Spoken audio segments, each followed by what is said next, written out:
Todd, every once in a while, people down at City Hall are looking for solutions to problems that don't exist. One of the ones that they're looking at right now is further regulating what people can plant and put into that area between the sidewalk and the curb on the street. Some people call it the parking, some people call it the boulevard.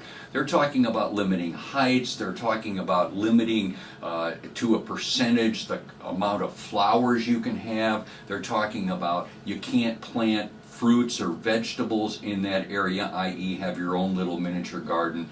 And I think they're just completely wrong. I think they just need to leave this alone. It's not a problem.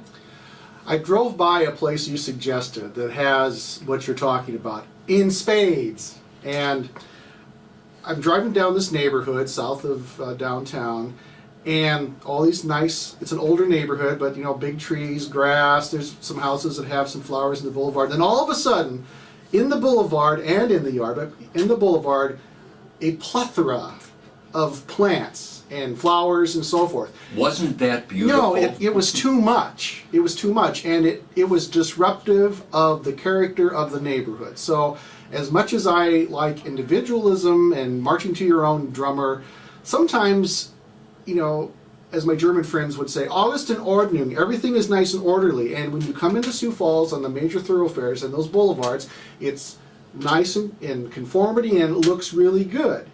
And I think, 20%,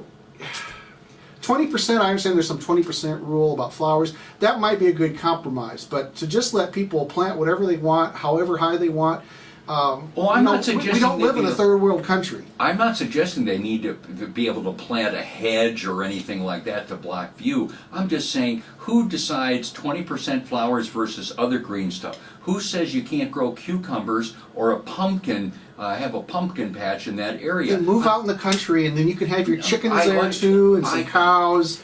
Put an old junk car up on blocks. Todd, you live in a city. We live in a city, not in some little bumpkinville. Todd, you're going to make a great government bureaucrat.